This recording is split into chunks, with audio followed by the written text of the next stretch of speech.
하늘에 계신 창조주 하나님 또한 저희를 구원하여 주시고 이 조용한 저녁에 한자리에 우리 믿음의 식구들을 모아주시니 감사합니다. 이 시간 저희들이 이스라엘의 민족 전쟁을 바라보며라는 제목으로 하나님의 말씀을 듣겠사오니 우리 마음을 준비해 주시고 우리 마음 가운데 참된 하늘의 평화가 임할 수 있도록 도와주시고 온 세상을 바라보시면서 한 가족으로 인도하시는 하나님의 큰 사랑을 우리가 배우고 따라갈 수 있도록 도와주시옵소서. 이 시간에 비록 우리가 몸은 흩어져 있지만 성령 하나님께서 우리 각자 마음에 역사하셔서 우리가 한 믿음의 가족으로 함께 하늘을 향해 가는 믿음의 여정이 되는데 한 마음이 될 수 있도록 도와주시기를 예수님 이름으로 기도드리옵나이다.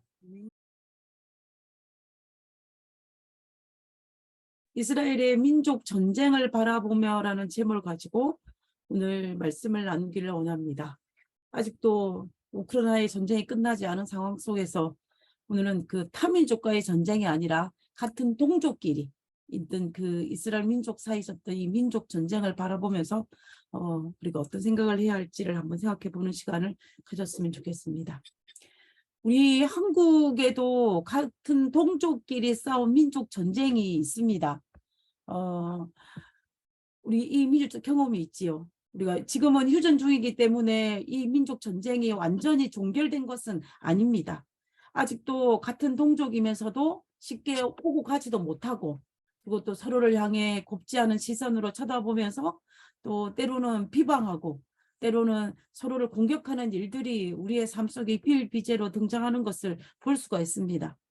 사실은 모든 전쟁이 다 가슴 아프고 몇 대를 지나야만이 그 상처를 아물지만은 특별히 민족 전쟁이라는 것은 다른 전쟁보다 더 큰 아픔과 상처를 남기는 것 같습니다. 그리고 그 상처를 아물기 위해선 더 많은 시간이 더 필요한 것도 사실입니다. 우리가 6.25 전쟁이 발생하고 난 지 거의 몇 년이 지났냐면 거의 70년이 지났어요. 그럼에도 불구하고 아직도 우리 한국 전쟁, 6.25 전쟁에 대한 상처는 아물지 않았고 많은 이들의 가슴 속에 여전히 생채기로 남아있고 그 생채기를 가지고 살아가는 것이 사실입니다. 그리고 또한 그 다음 세대도 그 상처로 가슴 아파하는 모습들을 바라보면서 정말 살아가는 그러한 세대가 지금 우리가 살고 있는 이 세대라는 생각을 하게 됩니다. 다시 말하면 여전히 그 상처는 아물지 않고 진행 중이라는 것입니다. 그만큼 민족끼리 한 이 민족 전쟁은 우리에게 많은 상처와 아픔을 주는 것은 사실입니다. 왜냐하면 같은 동족이기 때문에 더 큰 상처와 더 큰 아픔과 더 큰 생채기를 내는 것 같습니다. 성경에도 보면은 같은 민족끼리 싸웠던 민족 전쟁이 등장을 합니다. 저는 오늘 이스라엘 역사에 있어서 반복되어진 이 민족 전쟁에 대해서 한번 살펴보기를 원합니다. 제가 지도를 하나 보여드릴 텐데요. 이 지도에 나와 있는 것처럼 지금 이 민족들 중에서 특별히 아브라함의 후손이었던 아브라함의 후손 이삭의 아들이었으면 에서의 후손인 에돔과 야곱의 12아들이었던 이스라엘 백성들 같은 전쟁을 의미하는 것이 아닙니다. 제가 오늘 다루고 싶은 거는 다시 말하면 그리고 또한 롯의 후손이었던 모압과 암몬과 이스라엘 백성들 사이의 전쟁을 민족 전쟁으로 보는 것이 아닙니다. 그리고 아브라함 후처 그두라의 후손인 이 미디안 족속과 이스라엘 백성들 사이에 있었던 전쟁을 의미하는 것도 아닙니다. 제가 오늘 다루기를 원하는 것은 야곱의 12아들 사이에 있었던 전쟁을 다루기를 원하는 것입니다. 그리고 우리가 알다시피 솔로몬 이후에는 이 이스라엘의 야곱의 후손 12지파가 북방과 남방으로 나와서 오늘날 우리처럼 분단 국가가 되었는데 그때에 북방 이스라엘과 남방 유다 사이에 있었던 전쟁을 다루는 것 또한 아닙니다. 그러면 오늘 제가 다루기를 원하는 이 민족 전쟁의 의미는 야곱의 12아들인 이스라엘 백성 12지파가 나누어지기 전에 다시 말하면 여호수아 시대와 사사기 시대를 거치면서 그들 사이에 같은 야곱의 후손으로서 어떤 민족 전쟁이 있었는지를 한번 살펴보기를 원하는 것입니다. 실제로 살펴보면은 이 민족 전쟁이 일어난 이스라엘 민족 전쟁의 목사를 보면은 민족 전쟁이 일어날 뻔했는데 일어나지 않았던 사건이 있었습니다. 그리고 또 다른 경우에는 실제로 민족 전쟁이 일어난 사건이 있었습니다. 첫 번째 민족 전쟁이 일어날 뻔하였다가 일어나지 않은 대표적인 사건은 이 여호수아 22장에 등장합니다. 여호수아 22장에 보면 이스라엘 백성들이 땅 분배를 했을 때 요단강을 중심으로 동편의 땅을 분배받은 지파와 그리고 서편의 땅을 분배받은 지파 사이에 전쟁이 일어날 뻔했던 사건을 기록하고 있습니다. 여호수아 22장에. 그런데 이 여호수아 22장에는 이 전쟁이 일어날 뻔한 이 사건을 아주 신중하게 처리함으로 말미암아 전쟁이 나지 아니하고 잘 마무리되는 그런 것을 볼 수가 있습니다. 그리고 또다시 민족 전쟁이 일어날 뻔했다가 일어나지 않았던 사건의 대표적인 것은 사사기 8장에 등장합니다. 이 하나님의 사사였던 기드온과 에브라임 지파 사이에 전쟁이 일어날 뻔했었는데 그때에 기드온이 아주 겸손하게 그리고 또한 지혜로운 말로 에브라임 지파와 잘 이야기함을 통하여서 민족 전쟁이 일어나지 않았던 한 예를 볼 수가 있었습니다. 그러나 그와 반면에 민족 전쟁이 실제로 일어난 사건도 있었습니다. 그 대표적인 것이 뭐냐면 사사기 12장에 등장하는 입다와 길르앗 자손과 에브라임 지파 사이에 일어난 전쟁입니다. 그리고 두 번째는 사사기 20장에 등장하는 전쟁으로서 이스라엘의 11지파와 베냐민 지파 사이에 일어난 전쟁입니다. 이 지파는 가장 치열한 민족 전쟁이라고 볼 수가 있는데요. 베냐민 지파가 거의 멸절될 위기까지 갔습니다. 이제 그들의 성읍이 다 불타고 그들의 살아남은 생존자 600명이 광야로 도망가서 그들이 넉 달 동안 개호피해 있을 때 그들은 이제 이 베냐민 지파가 거의 사라질 위기에 처해 있을 때 이 이스라엘의 다른 11지파가 이 베냐민 지파에게 선대를 베풀고 자비를 베품을 통하여서 그 지파가 사라지지 아니하고 다시 이스라엘이 12지파 안으로 들어오는 그러한 일도 있었습니다. 그래서 결국은 이 사사기 20장에 등장하는 민족 전쟁은 비록 실수한 베냐민 지파라 할지라도 그들을 선대함으로 말미암아 또 그들에게 자비를 베풀므로 말미암아 이 베냐민 지파가 사라지지 않았다라는 그 역사를 우리는 사사기 20장을 통해서 살펴보고 있습니다. 저는 오늘 이 네 개의 민족 전쟁이 일어날 뻔했던 것과 일어난 사건을 속에서 이 사사기 12장에 등장하는 이 입다와 에브라임 지파 사이에 나타난 이 민족 전쟁을 살펴보면서 우리가 어떻게 살펴보아야 할지를 한번 살펴보기로 합니다. 이 전쟁을 통하여서 우리가 민족 전쟁의 개념을 어떻게 살펴보아야 할지를 오늘 이 시간 살펴보기를 원합니다. 먼저 사사기 12장에 있는 이 민족 전쟁을 살펴보기 위해서 이 전쟁의 배경을 한번 살펴보기를 원하는데요. 먼저 우리가 이 입다가 있었던 이 사사기 12장에 등장하는 시대적인 위치를 보면은 이스라엘 백성들이 출애굽을 하고 광야 40년을 통과하여서 여호수아서에 이스라엘 백성들이 요단강을 건너서 가나안 땅에 정착을 합니다.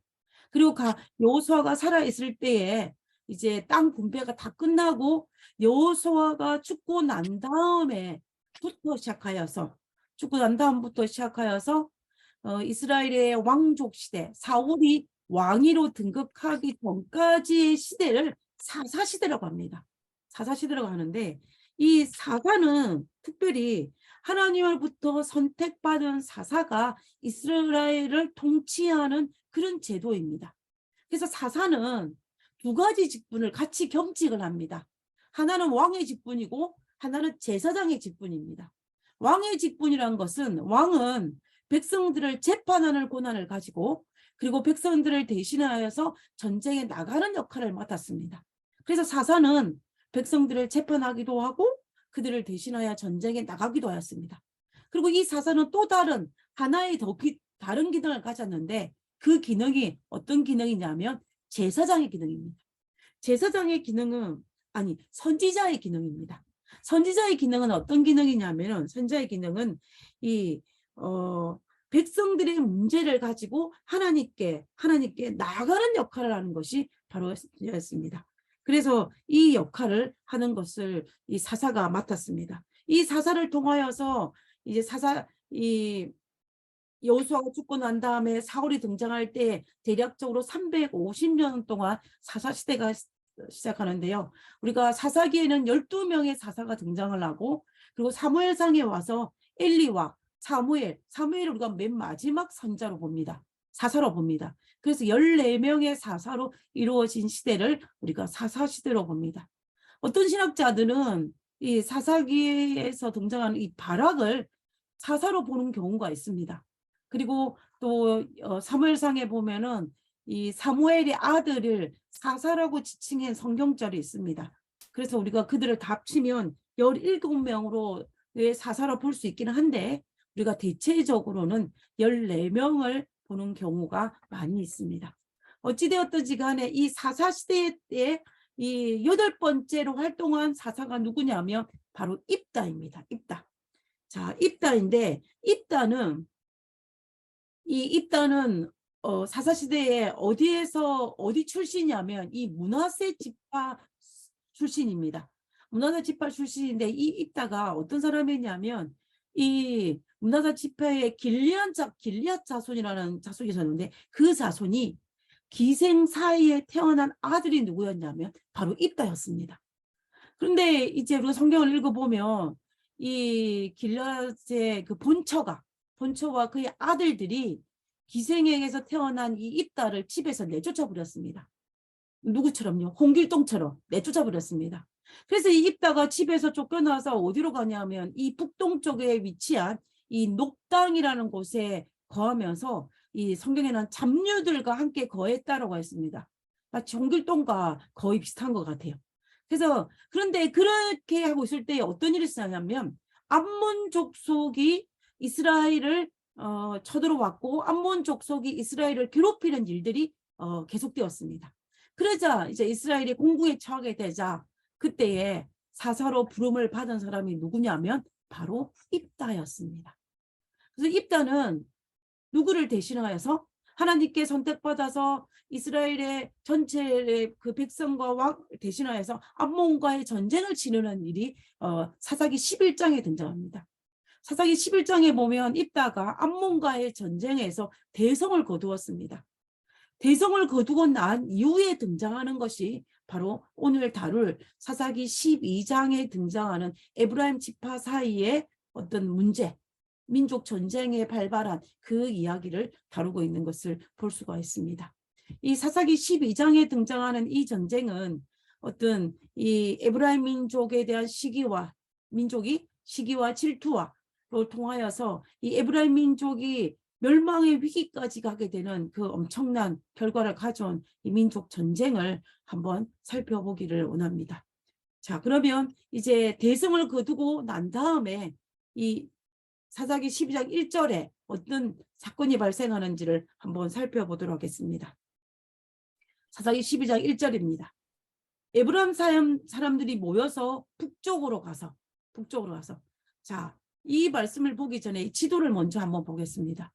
여기 에브라임 지파가 속해 있는 곳은 땅을 분배받은 것은 요단강을 기준으로 하여서 서편입니다. 그죠? 근데 입다가 선자로 부름을 받은 곳은 제가 동그라미를 쳐놨는데 여기는 뭐냐면 요단강 동편입니다. 그럼 에브라임 지파 사람들이 전쟁이 끝나고 난 다음에 찾아간 곳이 뭐냐면 요단강을 건너서 요단강 동편에 간 것입니다. 이것을 머릿속에 두시고 이 본문을 읽으면 우리가 좀 더 이해가 쉬울 것 같습니다. 자, 에브라임 사람들이 모여서 북쪽으로 가서 위치상으로 볼 때는 동편이긴 하지만 북동쪽이 되겠죠. 그래서 북쪽으로 하는 것입니다. 북쪽으로 가서 입다에게 이르되 내가 암몬 자손과 싸우러 건너갈 때에 어찌하여 우리를 불러 너와 함께 가게 하지 아니하였느냐? 우리가 반드시 너와 내 집을 불사르리라 라고 지금 이야기를 하고 있습니다. 지금 이 상황이 어떤 상황입니까? 암몬과의 전쟁에서 승리하고 돌아온 이 입다를 찾아와서 에브라임 사람들이 하는 말이 무슨 말이냐면은 네가 왜 우리를 부르지 않았냐라고 이야기하고 있는 것입니다. 그런데 사실 이때는 입다의 마음이 굉장히 불편한 상황이었어요. 비록 전쟁에 승리하고 돌아왔지만은 입다의 마음이 아주 기쁨에 차이던 상황이 아니라 굉장히 불편한 상황이었는데 그 이유가 뭐냐면은 이 전쟁에 나가기 전에 이 입다가 암몬과의 전쟁에 나가기 전에 하나님께 한 가지 소원을 하였습니다. 그 소원이 어떤 소원이었냐면은 사사기 11장 30절에 그가 여호와께 서원하여 이르되 서원. 여러분 하나님께 서원 해보신 경험이 아마 있으실 것입니다. 하나님 이것만 들어주시면 내가 어떻게 하겠습니다. 이렇게 서원을 해보신 적이 있지 않으십니까? 저도 참 어릴 때 많이 했던 것 같습니다. 그 다급한 순간에 입다가 하나님께 그 서원을 한 것입니다. 뭐 하기 전에? 전쟁 나가기 전에. 뭐라고 하냐면 주께서 과연 암몬 자손을 내 손에 넘겨주시면 내가 암몬 자손에게서 평안히 돌아올 때 누구든지 내 집 문에서 나와서 나를 영접하는 그는 여호와께 돌릴 것이니 내가 그를 번제물로 드리겠나이다 하니라 라고 이야기합니다. 이 서원을 하고 전쟁에 나갔어요. 전쟁에 나갔는데 전쟁에 승리하고 정말 기쁜 마음으로 집으로 돌아왔습니다. 근데 하필이면 전쟁에 돌아올 때 그 집 문 앞에 누가 제일 먼저 이 입다를 환영했냐면은 바로 이 입다에게 하나밖에 없는 딸, 무남동녀라고 돼 있는 이 외동딸이 나와서 이 아버지를 기뻐하며 환영하는 것입니다. 자, 이렇게 되니까 입다는 어떻게 해야 됩니까? 입다는 하나님께 서원한 것이었기 때문에 이 입다는 정말 그 마음이 애통하지만 하나님께 그 서원을 지킵니다. 물론 입다가 자신의 딸을 이 번제물로 바친 건 아니에요. 오늘날 많은 신학전의 공통된 특징이 뭐냐면 입다가 그 당시에 이 기독교 사상과 여호와를 섬기는 사상과 전체적인 걸 봤을 때 입다가 자기 딸을 이 번제물로 바친 것이 아니라 평생 동안 하나님을 섬기는 결혼도 하지 않은 상태에서 처녀로 하나님께 바친, 쉽게 말하면 어떻게 할까요? 내 자녀를 하나님 사역에 바친다는 그 개념으로 받아들이면 더 좋을 것 같습니다. 그런 개념으로 받아들이는 것이 오늘날 우리에게 더 맞습니다. 그래서 이제 자기의 외동딸이 어떻게 됩니까? 딸의 자기의 바람이 아니었어요. 딸이 원해서 평생 동안 독신으로 살면서 하나님을 섬기는 삶을 살기를 원했다면은 아마 입다의 마음이 아프지 않았을 것입니다. 그런데 그거는 딸의 바람이 아니었고 누구의 때문에? 자기의 소원 때문에 자기의 딸이 원하지도 아니한 자기가 처녀로 하나님께 온전히 드려진 삶을 살았기 때문에 그것을 지켜보는 입다의 마음은 그렇게 편하지는 않았을 것입니다. 아마 이 입다의 마음은 굉장히 불편했을 것이에요. 딸을 바라보면서 미안한 마음과 자기의 어리석은 이 모습들을 살펴보면서 이 입다는 굉장히 마음이 아주 안 좋았을 것이라고 생각합니다. 이런 상황 속에서 에브라임 지파가 찾아왔으면 에브라임 지파는 어떻게 해야 됩니까? 전쟁에 승리하고 돌아온 이 입다에게 축하를 하고 그리고 그 딸로 인해서 마음 아파하는 이 입다를 어떻게 해야 돼요? 위로를 해야 될 것입니다. 그런데 입다는 이 축하도 하지 아니하고 위로도 하지 아니하고 오히려 자신들을 전쟁에 참여시키지 아니했다는 이유를 들면서 자신의 불만을 토로하고 그리고 협박하는 모습을 너와 너의 집을 다 불살라버리겠다라고 협박하는 이런 모습을 보이는 이 에브라임 지파의 모습을 볼 수가 있는 것입니다. 자, 그러면 에브라임 지파 사람들이 왜 입다에게 이런 태도를 보였을까요? 그들의 이야기를 종합해 보면 두 가지 이유를 찾을 수가 있습니다. 첫 번째는 뭐냐면, 첫 번째는 전쟁에 참여시키지 않았다라는 이유입니다.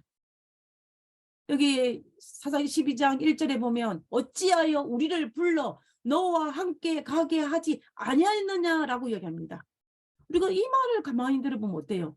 에브라임 지파 사람들은 전쟁에 나갈 때 같이 나가고 싶었는데 자기들은 요청을 받지 않아서 몰라서 전쟁에 참여하지 못했던 것처럼 이야기하고 있는 것입니다. 그런데 우리가 성경 본문을 자세히 읽어보면은 이 입다는 다르게 이야기합니다. 입다가 뭐라고 이야기를 하냐면 입다가 이렇게 이야기를 해요. 입다가 그들에게, 에브라임 사람들에게 이르되 나와 내 백성이 암몬 자손과 크게 싸울 때에 내가 너희를 부르되 너희가 나를 그들의 손에서 구원하지 아니한 고로 나는 너희가 도와주지 아니하는 것을 보고 내 목숨을 돌보지 아니하고 건너가서 아몬 자손을 쳤더니 라고 이야기해요. 그러면 지금 이 입다의 주장과 에브라임 지파의 주장이 대치됩니다. 에브라임 지파는 어떻게 이야기해요? 에브라임 지파는 부르지 않았다라고 이야기하고, 입다는 불렀는데 너희들이 그 요청을 거절하고 나를 도와주지 않았다라고 반박하는 것입니다. 자, 그러면 누구의 말이 맞을까요? 누구의 말이 맞을까요? 우리가 사사기 11장의 모습을 살펴보면 입다는 암몬과의 전투를 앞두고 두려움에 사로잡혀 있었어요.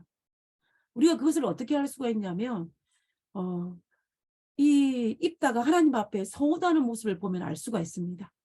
만약에 하나님께서 암몬과의 전쟁에서 정말 성리케 하시면 내가 승리하고 돌아왔을 때 처음으로 나를 영접하는 자들에게 자를 하나님께 바치겠다라고 소원을 하지 않았습니까? 만약에 입다가 이 전쟁이 아주 쉬워 보였거나 아니면 승리가 보장된 싸움이라는 확신이 그의 마음속에 있었다면 이런 소원을 했겠습니까? 우리가 보통 하나님 앞에 소원을 할 때 어떻게 해요?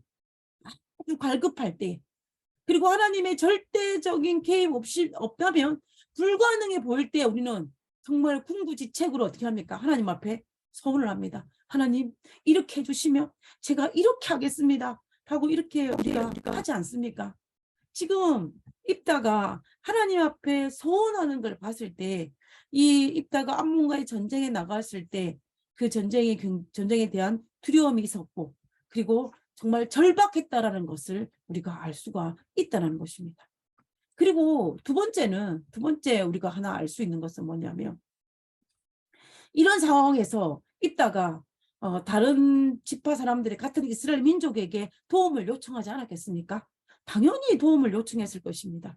왜냐하면 이 전쟁이 만만한 전쟁이 아니기 때문에 가능한, 내 전쟁에 나갈 때 같이 동참할 수 있는 여러 이스라엘 자기 동족들에게 요청을 했을 것입니다. 그리고 특별히 이 입다가 속해 있는 지파가 므낫세 지파라고 하였습니다.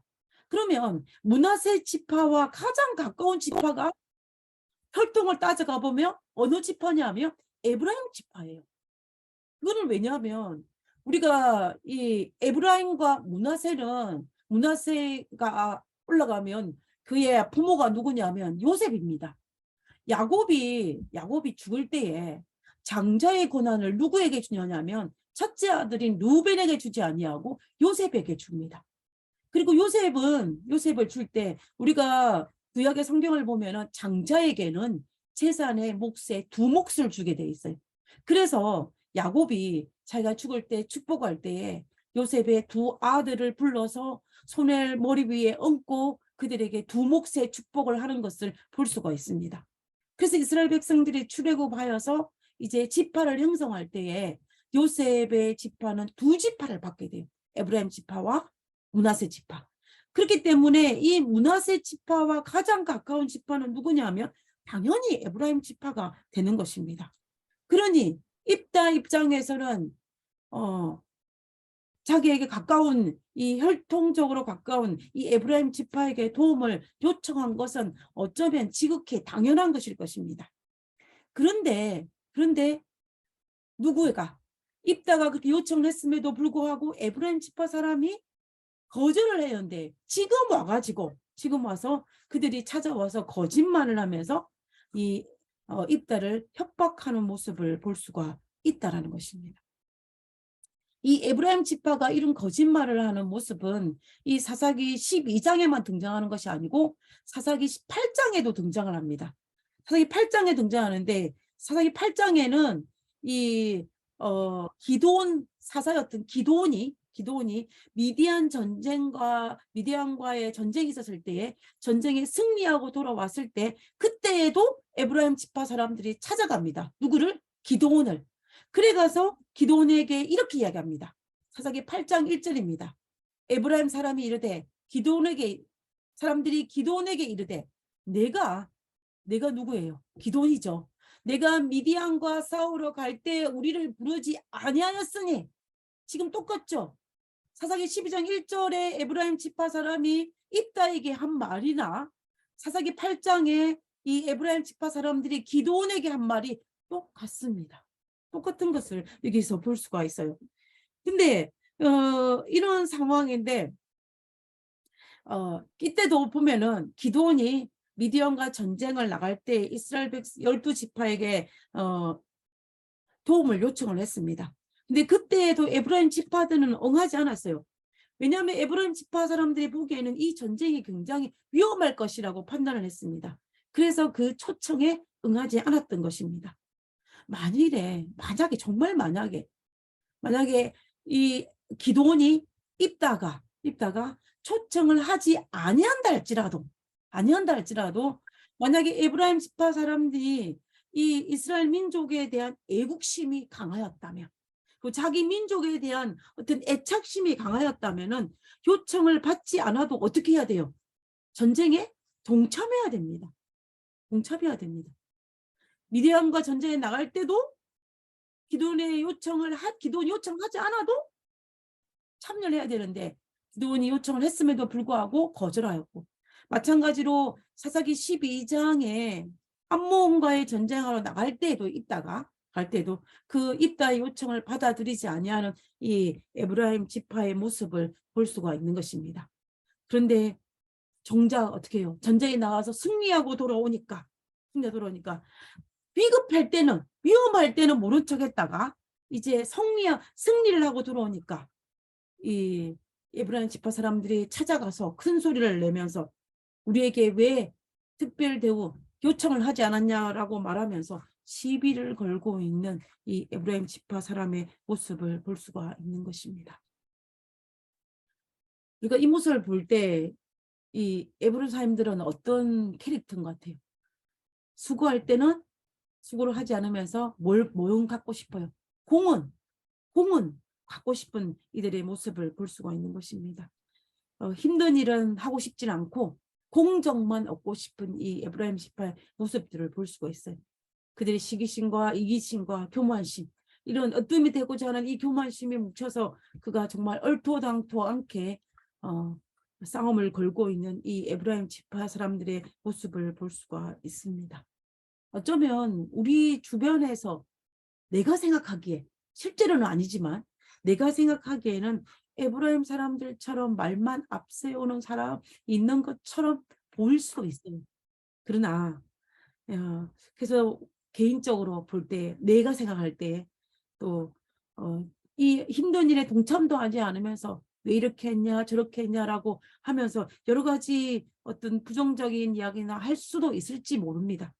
그러나 이러한 모습들은 정말 합당치 않은 모습인 것 같아요. 그래서 우리가 어찌되었든지 간에 우리가 같은 민족이라면 같은 힘든 일이 있을 때 서로 돕고 또 공도 같이 나누는 것이 우리에게 필요하지 않을까라는 생각을 합니다.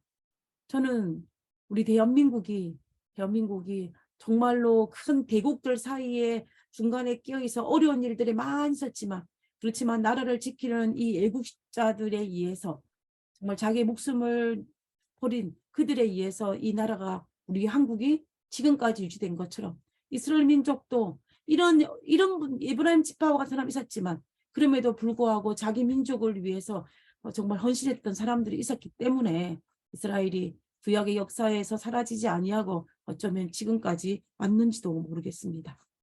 자, 그런데 에브라임 지파 사람들의 이러한 정말 얼토당토하는 이 시비라고 할 수 있겠죠. 시비에 입다의 반응과 기드온의 반응이 조금 다릅니다. 조금 다른데요. 기드온의 반응을 먼저 보겠습니다. 기드온의 반응을 먼저 보이는데요. 기드온 8장 이전에 있습니다. 기드온이 어떤 반응을 보였냐면 기드온이 그들에게 에브라임 지파 사람들에게 이르되 내가 이제 행한 일이 너희가 한 것에 비교되겠느냐? 내가 한 일이 너희 한 일과 비교했을 때 비교가 되겠느냐? 무슨 말이냐면 그 다음에 등장합니다. 에브라임의 끝물 포도가 아비에셀의 만물 포도보다 낫지 아니하냐? 여기 아비에셀은 무슨 말이냐면 기드온이 속한 므낫세 지파의 한 가족의 조상의 이름입니다. 족장의 이름이에요. 그러니까는 결과적으로 무슨 말이냐면 에브라임 너희들이 내가 나보다 기드온이 속한 나보다 훨씬 낫다라고 이야기하는 거예요. 그래서 우리는 이 민족 전쟁이 일어날 수 있는 위기에 처했을 때 기드온이 이 에브라임 지파의 불만과 불평 앞에서 정말 기드온이 겸손한 말로 지혜로운 말로 또 상대를 높이는 말로 함으로써 에브라임을 높임으로 말미암아 민족 전쟁이 일어나지 아니하고 잘 마무리된 것을 우리는 사사기 8장을 통해서 확인할 수가 있습니다. 그런데 입다의 경우는 좀 달랐어요. 입다의 경우는 좀 달랐는데 입다의 경우를 한번 살펴보도록 하겠습니다. 입다의 경우에는 물론 입다의 경우에는 기드온의 경우와 이 시비근은 강도가 좀 달라요. 기드온의 경우에는 그냥 다투는지라라고 해야 되는데 입다의 경우에는 사사기 12장 1절의 끝부분에 보면은 우리가 반드시 너와 내 집을 불살이라 그랬습니다. 단순히 불평과 불만만 한 것이 아니라 뭐까지 한 거예요? 온갖 협박까지 한 것입니다. 한마디로. 우리가 반드시 불로 너와 너희 집을 불사르겠다라고 이 협박까지 하는 것을 볼 수가 있어요. 기드온에게 했던 것과 비슷한 것 같지만은 입다에게 훨씬 더 강하게 이야기합니다. 이 에브라임의 교만과 방종의 정신이 정말 이 싸움을 거는 그런 모습으로 등장하는 것을 볼 수가 있어요. 자, 만약에 예를 들어서 입다가 전쟁에 나갈 때에 에브라임 지파 사람들을 부르지 않았다라고 가정을 해보겠습니다. 실제로 가정을 해보겠습니다. 그렇다 할지라도 지금 이 에브라임 지파 사람들이 와가지고 입다에게 이렇게 할 수 있는 상황은 아니에요. 왜냐하면 사실 입다가 한 이 싸움은 자기 개인의 이익을 위해서 한 싸움이 아니고 누구를 위해서 한 싸움이냐면 이스라엘 민족 전체를 위해서 한 싸움이었습니다. 다시 말하면 에브라임 지파 사람들을 위해서 싸운 싸움이 바로 이 암몬과의 싸움이라는 거예요. 자기의 생명을 걸고 에브라임 지파 사람들을 보호하기 위해서 싸운 싸움이라는 것입니다. 그런데 그리고 또 그뿐만 아니에요. 그뿐만 아니라 하나님께서 암몬과의 전쟁에 승리하게 해주셨는데 이거는 승리하셨는데 이거는 누가 허락하신 승리입니까? 하나님께서 허락하신 승리예요. 그러면 에브라임 지파 사람들이 이렇게 불평불만을 하는 것은 입다에게만 도전을 하는 것이 아니라 누구에게요? 승리를 주신 하나님에게도 도전하는 경우가 되는 것입니다. 그래서 사실은 에브라임의 이런 행위는 참으로 맞지 않다라는 것입니다. 맞지 않다는 거예요. 우리가 입다의 입장을 보면 그 이후에 나중에 우리 살펴보겠지만은 입다는 기드온과 다르게 그들에게 어떤 민족 전쟁으로 이어지는 것을 볼 수가 있습니다. 그거는 좀 이따 살펴보고요. 그러면 도대체 입다가 왜 이렇게 따졌는지 두 번째 이유를 한번 살펴보도록 하겠습니다. 이 두 번째 이유는 이 에브라임 지파 사람들이 길르앗 사람을 조롱하기 위해서입니다. 그가 어떻게 조롱을 하냐면요. 12장 4절에 보면 이는 에브라임 지파 사람의 말이 너희 길르앗 사람은 본래 에브라임에서 도망한 자로서 에브라임과 므낫세 중에 있다 하였습니다. 라고 이야기합니다. 이 말은 무슨 말이냐면 에브라임 사람들이 주장하기를 뭐냐면 너희 길르앗 사람 제가 입다가 길르앗 사람 중에 한 명이라고 그랬지 않습니까? 길르앗 사람은 원래는 에브라임 지파의 사람, 에브라임 지파에 속해 있는 사람인데 도망해가지고 망명해가지고 그들끼리 모여서 이룬 한 족속이라 그 말인 것입니다. 그러니까는 그들을 아주 낮게 치부해버리는 그런 것을 볼 수가 있는데요. 그래서 그 이야기를 꺼내면서 따지는 것입니다. 그러면 팩트가 뭘까요? 그럼 실제로 이 길라 사람들은 에브라임 사람이나 문하세 사람 중에서 도망해가지고 형성된 하나의 족속일지를 우리가 살펴볼 필요가 있다는 것입니다. 팩트가 무엇인지. 자, 팩트가 무엇인지를 살펴보면요. 지금 이 지도는 여호수아 시대 때에 이스라엘의 12지파가 분배받은 땅을 이야기하는 것입니다. 여기에 길르앗이 속해 있는 요단강 동편에 있는 르우벤과 갓과 또 므낫세 반지파가 분배받은 이 땅을 살펴보기를 원하는데요. 이 땅은 언제 땅을 분배받았냐면 모세가 살아있을 때에 분배받았습니다. 그들이 요단강을 건너기 전에 모세가 하나님의 명령을 받고 르우벤과 갓과 므낫세에게 요단강 동편의 땅을 분배를 했어요. 그때에 이 길르앗 지방을 누구에게 분배했는지가 이 민수기 32장 40절에 등장합니다. 40절에 뭐라고 했냐면 모세가 누가요? 모세가 길르앗이라는 성읍을 므낫세의 아들 마길에게 주매 그가 거기 거주하였고라고 되어 있습니다. 그러니까 무슨 말이에요? 모세가 이 길르앗이라는 성읍을 므낫세 지파에게 주었는데 므낫세 지파 중에 누가? 므낫세 아들 중에 이 마길이라는 인물에게 주었다. 그 가족에게 주었다는 것입니다. 그래서 후에 이 마길의 가족을 통해 형성된 이 길르앗이란 성읍에 살던 사람들을 무엇이라고 불렀냐면 길르앗 사람이라고 불렀던 것입니다. 그래서 실제로 에브라임 지파 사람들이 자기들이 망명자들이 만들어진 그 족속이라고 했던 것들이 사실은 틀린 것입니다. 그들은 정정당당하게 모세로부터 이 길르앗 성읍을 물려받았고 분배받았고 그들이 므낫세 지파에 속해 있었던 사람이라는 것을 그들이 주장하고 있는 것입니다. 그런데 에브라임 사람들은 이 길르앗 사람들을 무시하기 위해서 조롱하기 위해서 지금 그렇게 말한 거예요. 너희들이 도망자다. 망명자로 많다. 이렇게 이야기하는 것입니다. 실제로 이 말이 에브라임 지파와 이 길르앗 사람과의 민족 전쟁을 일으키는 어떤 결정적인 요인이 된 것을 볼 수가 있습니다.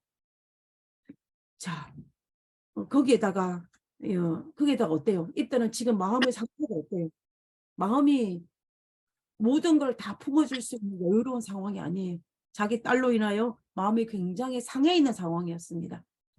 이런 여러 가지 걸로 인하여서 이제 전쟁이 일어나게 되는데요. 사실 입더 길르앗 사람은 어찌 되었든지 간에 이 암몬과의 전쟁에서 최고의 공을 세웠기 때문에 에브라임 사람들은 어떻게 해요? 그를 축하하고 그의 감사의 표시를 해야 될 것입니다. 이 12장 3절에 있다가 뭐라고 했습니까? 내가 내 생명을 돌아보지 아니하고 전쟁에 나갔다라고 되어 있지 않습니까? 그러면 그들에게 시비를 걸어야 될 것이 아니라 어떻게 시비를 걸기보다는 그를 위로하고 그에게 또 그를 축하하고 그의 딸로 인하여 아픈 가슴을 위로해야 되는데 그렇게 하기는 고사하고 그를 무시하고 조롱하고 헐뜯는 이 에브라임의 행동으로 말미암아 민족 전쟁은 이루어질 수밖에 없었다는 것입니다. 이 민족 전쟁의 결과가 나옵니다. 결과가 하는데 민족 전쟁이 일어나는데 어떻게 하는지 한번 보겠습니다. 이 사사기 12장 5절 이 후반부에 보면 길르앗 사람이 에브라임 사람보다 앞서 요단강 나루턱을 장악하고 에브라임 사람을 도망하는 자가 말하기를 지금 무슨 말이냐면은 제가 아까 지도를 보여드린 것처럼 요단강을 중심으로 길르앗은 요단강 동편에 있고 에브라임이 분배받은 땅은 요단강 서편이라고 말했습니다. 그들이 요단강을 건너서 요단강 동편에 길르앗 사람들에게 와가지고 입다에게 시비를 걸었기 때문에 이제 그것이 끝나고 나면 어떻게 해야 됩니까? 자기가 분배받은 땅 에브라임 땅으로 가야 돼요. 그러면 요단강을 건너서 요단강 서편으로 가야 됩니다. 그래서 그것을 알고 있었던 이 길라 사람들이 어디를 가나요? 어디를 지키고 있냐면 이 요단강을 건너는 나루터에 딱 지키고 있는 것입니다. 왜냐하면 이 한문과의 전쟁에서는 그들이 복장도 다르고 외모도 다르기 때문에 쉽게 구분을 할 수 있지만 이스라엘은 특별히 에브라임 지파와 므낫세 지파는 같은 동족이기 때문에 그들을 외모나 옷이나 이런 것으로 분별하기가 그리 쉽지가 않은 것입니다. 그래서 그것을 하기 위해서 나루트를 장악하고 있는 거예요. 그러면서 어떻게 이야기하냐면 6절에 보겠습니다. 그에게 이르기를 건너는 사람들마다 이제 불러놓고 이야기합니다. 뭐라냐면 이 십볼레라고 발음하라 하여 에브라임 사람이 그렇게 바로 말하지 못하고 십볼렛이라고 발음하며 길라 사람이 곧 그를 잡아서 요단강 나루트에 죽였더라. 그때 에브라임 사람이 죽은 자가 몇 명이다? 42,000명이다 라고 이야기하고 있습니다. 그래서 이제 이 에브라임 사람과 므낫세 사람을 분분할 수 있는 것이 뭐냐? 발음이었어요. 오늘날 사투리가 등장하지 않습니까? 한국에도 보면은 어떤 발음은 어떤 지역에서 못하는 발음이 있어요. 저도 안 되는 발음이 있습니다. 저도 경상도 사람이기 때문에 안 되는 발음이 있어요. 그래서 여기 옛날에 이 에브라임 사람들은 이 강을 의미하는 이 십불레가 히브리어로 그 강이라는 의미입니다. 이거를 뭐라고 이야기했냐면은 이 위에 십불레라 하지 못하고 밑에 십불레라 한 거예요. 그래서 이걸 가지고 에브라임 사람인지 아니면 므낫세 사람인지를 구분할 수가 있었습니다. 그래서 이것을 알고 있었던 이 길라 사람들이 이 나루트에 딱 서가지고 이 발음을 하게 해서 이 발음을 잘하면은 이 므낫세 지파이기 때문에 무사히 통과를 시켜주고 아니면 이 발음을 잘 하지 못하면은 에브라임 사람인 줄 알고 그를 죽였다라고 되어 있습니다. 그리고 그때 죽인 자가 몇 명이다? 42,000명이라는 거예요. 자, 그러면 이 42,000명이 에브라임 지파에서 얼마나 많은 사람인지를 우리가 한번 살펴볼 필요가 있습니다. 그럼 이 42,000명은 두 가지 의미가 있어요. 얼마나 많은지. 그럼 이 42,000명은 42,000명이 다 같이 누구를 찾아왔다는 거예요. 입다를 찾아왔다는 거예요. 그래서 그리고 회포하기를 너와 너희 집을 불사르리라 라고 한 것입니다. 몇 명이? 42,000명.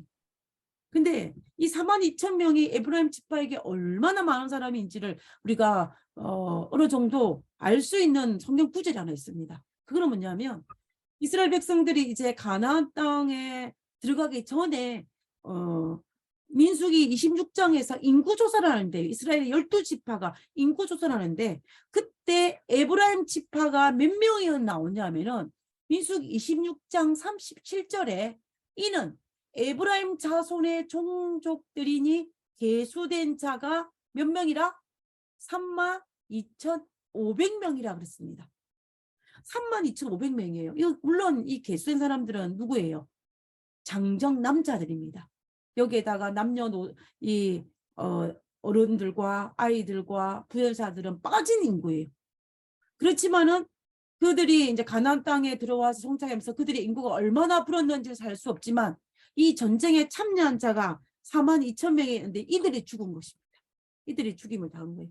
그러니까 이 전쟁이 얼마나 무서운 전쟁, 얼마나 에브라임 지파에는 치명적인 상처가 남은 전쟁이었다는 것을 우리가 알 수가 있습니다. 에브라임 지파 사람들이 어떻게 돼? 거의 정말 없어질 수 있는 그런 것 같다는 거예요. 그런데 우리가 그 사사기 20장에 등장하는 이 베냐민 지파와의 전쟁하고는 또 다른 개념이에요. 베냐민 지파는 성읍이 다 불탔고 그들이 자기가 살던 것을 다 버리고 광야로 도망가서 살아남은 자가 600명이라고 그랬어요. 그런데 여기 에브라임 지파 사람들 어디요? 그들의 성읍은 그대로 있고 또 성읍에 있던 사람들도 여전히 있기 때문에 그 희생의 결과는 베냐민 지파가 받은 그 희생과는 조금 더 낫다라는 것을 볼 수가 있습니다. 그러나 어찌되었든지 간에 이 전쟁으로 말미암아 에브라임 지파에는 큰 희생을 치른 것을 우리가 알 수가 있다는 것입니다. 그래서 이 에브라임 지파가 가져온 이 이기심과 교만과 이 시기심이 가져온 이 무서운 결과를 우리는 여기에서 보는 것입니다. 근데 참 아이러니하게도 에브라임 지파 사람들이 길앗 사람들에게 뭐라고 비방을 했습니까? 너희들은 도망한 자다, 망명한 자라라고 블레임하지 않았습니까? 그런데 실제로 에브라임 사람들이 어떻게 요단강 동편에서 서편을 넘어갈 때 자기가 에브라임 사람, 에브라임 지파 사람 아닌 것처럼 하면서 도망치려다가 발각되어서 죽임을 당하는 그들의 모습을 볼 수가 있는 것입니다. 그리고 이 모습을 통하여서 우리가 쉽게 남을 비방하거나 남을 조롱하는 일은 하지 않아야 되는 것입니다. 민족 전쟁은 이처럼 엄청난 상처로 남기 때문에 그들에게 결코 좋지 않다는 것입니다. 물론 이 길러 사람들도 상처가 있겠죠. 왜냐하면 어찌되었든 간에 자기 동족이지 않습니까? 어찌되었든 간에 혈통적으로 보면 가장 가까운 지파 사람인데 그들에게 상처가 남을 수밖에 없는 것입니다. 그러므로 우리도 우리 믿음의 형제의 잘못 앞에 우리가 어떻게 행동해야 될지를 우리는 이 모습을 통해서 알 수가 있는 것입니다. 우리가 이 형제 잘못 앞에 여호수아 22장처럼 정말 어떤 일을 신중하게 처리함으로 말미암아 민족 정쟁을 하지 않아야 될 것이고, 그리고 사사기 8장에 기록된 것처럼 겸손하고 또 그 지혜로운 말을 통하여서 또 이런 일을 하지 않아야 될 것이고, 그리고 또 이 사사기 20장에 이 이스라엘 백성들이 베냐민 지파의 선대를 베풀었던 것처럼 이렇게 함으로 말미암아 또 우리가 같은 믿음의 형제 앞에 하기를 하는 것이 필요하다는 것입니다. 왜냐하면은 하나님께서 이스라엘 백성들을 통하여서 이스라엘 백성들이 믿음을 중단되지 않도록 12지파를 다 보호했던 것처럼 우리도 정말 비록 실수하고 때로는 잘못도 하고 때로는 그러한 일을 하지만 그렇지만 우리가 너그러운 마음과 지혜로운 마음으로 대해야 되는 그 이유가 뭐냐면 우리도 같이 하늘나라의 사람이기 때문입니다. 우리 모두가 다. 그래서 이스라엘 민족에게 슬픈 이 민족 전쟁이었지만 그들이 자비와 동정을 베풀었고 지혜로움을 통하여서 서로를 보듬고 서로를 했던 것. 그 지파가 완전히 소멸되지 아니하고 그들이 그 지파가 유지되었던 것처럼 우리도 우리 믿음의 형제들에게 동일하게 대우해야 된다는 것입니다. 정말. 그리고 또 어떻게 해요? 우리 스스로도 에브라임 지파 사람처럼 이 나 자신을 형제들 앞에 스스로 높이거나 시기심과 이기심을 가지는 그러한 행동을 하지 않아야 될 것입니다. 그래서 우리가 에브라임 지파 사람들처럼 하지 않기 위해서 우리 날마다 하나님 앞에 새롭게 거듭나는 것도 우리 삶에 굉장히 필요하다는 것입니다. 그래서 우리는 때로는 정말로 서로 뒹굴기도 하고 상처를 주기도 하고 상처를 받기도 하지만 우리는 결국 어떤 사람이냐면 하늘에 같이 갈 한 민족이요, 한 형제요, 한 혈통이라는 것은 잊지 말아야 합니다. 우리 모두 하늘에 손잡고 가기를 정말 손잡고 가야 될 사람입니다. 그러므로 우리는 정말로 이 민족 전쟁의 성경에 기록된 것을 보면서 이 민족 전쟁이 얼마나 비참하고 얼마나 아픈 것을 바라보면서 우리는 동일하게 그러한 것들을 경험하지 않기 위해서 우리는 서로 지혜롭고 서로 선대하고 또 서로를 섬기며 겸손한 마음으로 하면서 형제와 함께 굴러서 하늘에 같이 갈 수 있는 우리 모두가 되었으면 하는 마음이 간절합니다. 우리 모두 다 같이 손잡고 하늘에 가기를 간절히 바라면서 오늘 말씀을 마치고자 합니다.